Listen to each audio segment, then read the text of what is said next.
আসসালামু আলাইকুম দর্শকগণ, দৈনন্দিন রান্নাবান্নায় আবারও সবাইকে স্বাগতম। বৃষ্টি স্নাত এই দিনে গরম গরম ভাতের সাথে যদি এই মজাদার একটি রেসিপি থাকে তাহলে কিন্তু অনায়াসেই ভাতের প্লেটটা শেষ হয়ে যাবে।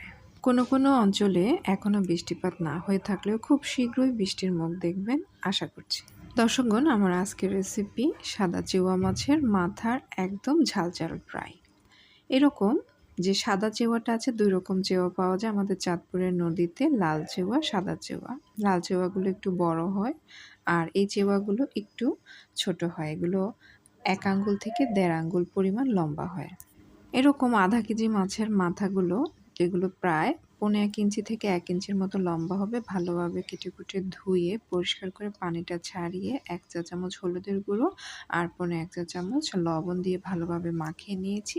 এবার একটি তলা ভারী ফ্রাই প্যানের মধ্যে ৩ টেবিল চামচ সরিষার তেল দিয়েছি। তেলের পরিমাণটা একটু সামান্য বেশি লাগবে। যখন তেলটা ভালোভাবে গরম হয়ে আসবে তখন লবণ আর হলুদ মেশানো মাছের মাথাগুলো এখানে দিয়ে দিতে হবে। এখন হাই হিটে মাথাগুলোকে ৩-৪ মিনিট এভাবে ভেজে নিতে হবে। তবে অবশ্যই চুলার হিটটা হাই রাখতে হবে আর কিছুক্ষণ পর ১ মিনিট পর এগুলোকে নেড়ে দিতে হবে। প্রথম অবস্থায় ১ মিনিট পর নেড়ে দিলেও যখন এগুলো মোটামুটি অর্ধেকটা পরিমাণ ভাজা হয়ে আসবে তখন এগুলোকে প্রায় ২০ থেকে ৩০ সেকেন্ড পর একটু পরপর নেড়ে চেড়ে দিতে হবে, যাতে করে সম্পূর্ণভাবে একপাশে পুড়ে না যায়। যেহেতু এগুলো একটু মুচমুচে করে ভাজতে হবে তাই এতে একটু তেলের পরিমাণটা বেশি নিয়েছি। আপনারা চাইলে সয়াবিন তেল দিয়েও করতে পারেন। এভাবে ৪-৫ মিনিট ধরে যখন এগুলোকে আস্তে আস্তে এভাবে ভেজে নেব হাই হিটে, তখন এই মাছের মাথাগুলো অনেকটাই খাওয়ার উপযোগী হয়ে যাবে। তবে এভাবেও খেতে পারেন। তবে আমার আজকের রেসিপি কিন্তু এভাবে না, তার জন্য পুরো রেসিপি ধরে থাকুন। তবে এই মাছটা কিন্তু সব অঞ্চলে পাওয়া যায় না। যেসব অঞ্চলে নদীর কিনার আছে, নদীর কিনারে আপনারা থাকেন, সেসব অঞ্চলেই পাওয়া যায়, অথবা সেখান থেকে যেয়ে সংরক্ষণ করতে পারেন। এভাবে মাছগুলোকে যখন মোটামুটি একটা লালচে কালার করে ফ্রাই করে নেওয়া হবে তখন এগুলোকে উঠিয়ে নিতে হবে একটা ছাঁকনির সাহায্যে। ৩ টেবিল চামচ সরিষার তেল নিল। আমার কিন্তু সম্পূর্ণ তেলটা লাগেনি, এখানে অর্ধেকটা পরিমাণ তেল রয়েছে আর আমি এভাবে একটু কাত করে নিয়েছি যাতে করে বাড়তি তেলটা এখানে পাত্রের গায়ে লেগে থাকে। এই আধা কেজি সাদা চেওয়া মাছের মাথার জন্য আমি এখানে একটি বড় সাইজের আলুটাকে জাস্ট এই মাথার মতো করে মোটা করে কেটে নিয়েছি পাশে এবং দিকে। সামান্য একটু হলুদের গুঁড়ো দিয়ে দিচ্ছি আর সামান্য একটু লবণ দিয়ে দিচ্ছি, জাস্ট লবণটা যাতে আলুর মধ্যে দিয়ে ঢুকে ভাজা হয়ে যায়। এখন আলুগুলোকে ফুল হিটে ফ্রাই করব না, তাহলে কিন্তু পুড়ে যাবে।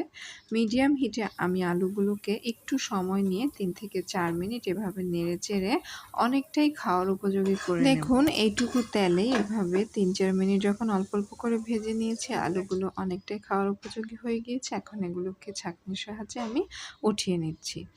তারপরেও যে তেলটা অবশিষ্ট আছে তার সাথে আরও ১.৫ টেবিল চামচ পরিমাণ সরিষার তেল দিয়ে নিলাম। তেলটা গরম হয়ে এলে এখানে ১.৫ মুঠো দেশি পেঁয়াজ কুচি দিচ্ছি। পেঁয়াজের পরিমাণটা একটু বেশি দিতে হবে এবং দেশি পেঁয়াজটা বেশি দিলেও কিন্তু খেতে মিষ্টি লাগে না, এটার বৈশিষ্ট্য।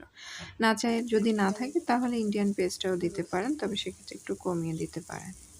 এবার মিডিয়াম হিটে পেঁয়াজটাকে মোটামুটি ব্রাউন করে ভেজে নিচ্ছি। এতে প্রায় ১.৫ থেকে ২ মিনিট পর্যন্ত সময় লেগেছে। এরকম যখন একটু ব্রাউন হয়ে আসবে তখন এতে সামান্য একটু মশলা অ্যাড করছি। এখানে ১ চা চামচ পরিমাণ জিরা বাটা আর ১/২ চা চামচ পরিমাণ রসুন বাটা, ১ চা চামচ পরিমাণ মরিচের গুঁড়ো আর ১/৪ চা চামচ পরিমাণ হলুদের গুঁড়ো যোগ করছি। যেহেতু আগেই হলুদটা এখানে মাছের সাথে মিশে গিয়েছে, এখন শুধু মশলা কষানোর জন্যই দিচ্ছি।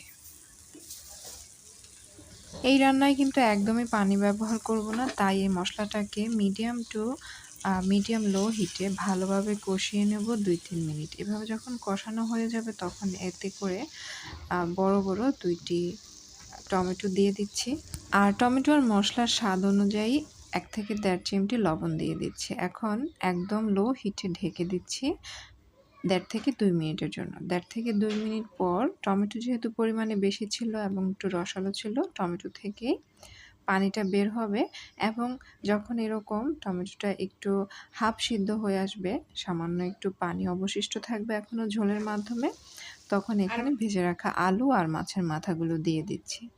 অবশিষ্ট টমেটোর যে ঝোলটা আছে, এই ঝোলটার সাথেই মাছের মাথা এবং আলুগুলো বাকি যে 10 থেকে 20% সিদ্ধ ছিল সেটা সিদ্ধ হয়ে আসবে এবং খাওয়ার উপযোগী হয়ে যাবে। স্বাদ এবং ফ্লেভারের জন্য 3-4টি কাঁচামরিচ দিয়ে দিচ্ছি, চাইলে ফালি করে দিয়ে দিতে পারেন। দর্শকগণ, এই রেসিপির কিন্তু বিশেষ বৈশিষ্ট্য হচ্ছে এতে কিন্তু মশলার পরিমাণটা কম দিতে হবে এবং ভাজা ভাজা করতে হবে। যদি মশলার পরিমাণটা বেশি দেন তখন কিন্তু ভাজা ভাজা করা যাবে না, অথেন্টিক যে টেস্টটা আছে সেটা পাবেন না। এভাবে মিডিয়াম লো হিটে 2 থেকে 3 মিনিট এই মাছগুলোকে ভাজা ভাজা করে নেব। আর ততক্ষণে আমাদের যে টমেটোটা আছে সেই টমেটোটা একদম শুকিয়ে আসবে। শেষ মুহূর্তে 1 চা চামচ টেলে রাখা জিরার গুঁড়ো দিয়ে দিচ্ছি, এটা অবশ্যই দিবেন, এটা কিন্তু স্বাদবর্ধক। ফাইনালি যদি আপনাদের ধনেপাতা থাকে ধনেপাতা দিতে পারেন, আমি ধনেপাতাটা ছিল না বিধায় স্কিপ করেছি।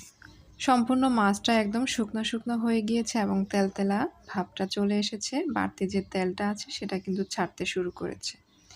আমি কিন্তু এখানে তেলটা একটু পরিমাণে বেশি ব্যবহার করেছিলাম স্বাভাবিকের তুলনায়, কোনো সমস্যা নেই। এভাবে যদি কিছুক্ষণ কাত করে রাখেন, যদি তেলতেলে কড়াই হয় তাহলে কিন্তু খুব সুন্দর করে বাড়তি তেলটা পাশে এসে পড়ে। আমি সময় স্বল্পতার কারণে তাড়াতাড়ি সার্ভ করে নিয়েছি। আপনারা যদি সময় থাকে 10 থেকে 15 মিনিট এভাবে রেখে দিবেন, তাহলে কিন্তু বাড়তি তেলটা একদম পড়ে যাবে। মাছের মাথার এইরকম ভাজা ভাজা ফ্রাই যে রেসিপিটা আছে, মুখে না দিলে কিন্তু একদমই বিশ্বাস করতে পারবেন না এটা কতটা অমৃতের মতো লাগে। খালি খেতে পারেন, রুটি পরোটার সাথে খেতে পারেন, তবে আমি সাজেস্ট করব আপনারা গরম ভাতের সাথে ঝাল ঝাল বোম্বাই মরিচ দিয়ে যদি এই মাছের মাথাটা পরিবেশন করেন, খুবই টেস্ট পাবেন। তাহলে দর্শকগণ, রেসিপিটি ভালো লেগে থাকলে চ্যানেলটি সাবস্ক্রাইব করবেন, ভিডিওতে লাইক কমেন্ট শেয়ার করবেন। পরবর্তী ভিডিও পাওয়ার জন্য নোটিফিকেশন বাটনে ক্লিক করে রাখুন। ধন্যবাদ।